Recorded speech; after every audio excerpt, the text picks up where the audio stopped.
The basement and the boss. Melanie had worked at the company for nearly 4 years in a quiet office building tucked away in a less busy part of LA. It wasn't in the heart of the city, far from the glitz of downtown, but it suited her just fine. The early mornings were her favourite, offering a calm, quiet space before the rest of the staff arrived. But the peace she once loved had turned unsettling. Her boss, Mr. Greaves, whose office was on one of the upper floors, had always kept a professional distance, until a few months ago. At first, his attention seemed harmless, even if it was unusual. He began showing up earlier on the days when Melanie was in the office, as if timing his arrival to match hers. No one else was around at that hour. It started with small talk, but the way he positioned himself at the bottom of the stairs, standing near the only exit, left her feeling uneasy. His casual compliments began to feel like something more. "You really brighten up this place, Melanie," he'd say, with a smile that didn't quite reach his eyes. Then he'd step closer, his presence far too familiar for an office setting. "You know, it's a shame we don't get more time like this. Just the two of us."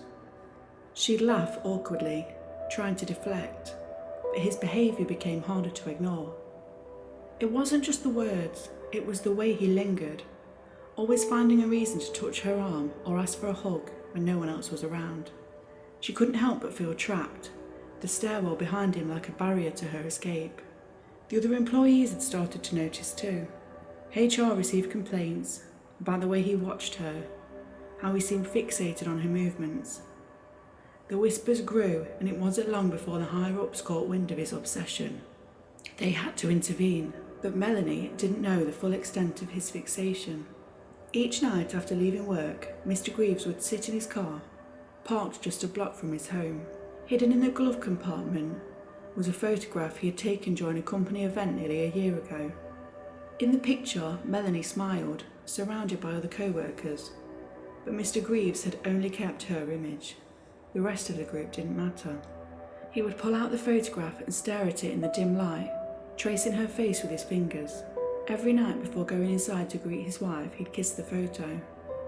A private ritual no one knew about. Melanie had become more than a colleague to him. She was an object of his obsession, but that wasn't all. Investigations by the police revealed that he had been keeping a storage unit just outside the city. Inside, authorities found a disturbing collection of personal items connected to Melanie. A life-size cutout of her, pictures he had taken of her without her knowledge, and letters he had written but never sent. It was a shrine hidden away from the public eye, where his fantasies grew darker. His behaviour couldn't be ignored any longer. After several formal complaints from HR, the company finally took action. Mr. Greaves was fired, escorted out of the building and handed over to the police for further investigation.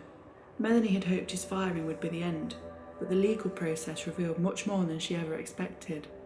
Mr. Greaves was arrested and eventually transferred to a mental health facility. His obsession had spiralled into madness, and prison couldn't hold someone so deeply disturbed. He now spends his days in a small, sterile cell in a psychiatric institution, but his fixation hasn't faded. On the wall of his cell, he's drawn a crude likeness of Melanie, a haunting recreation of the woman who had no idea of the full depth of his obsession. Each night, just before he goes to sleep, he kisses the drawing on the wall.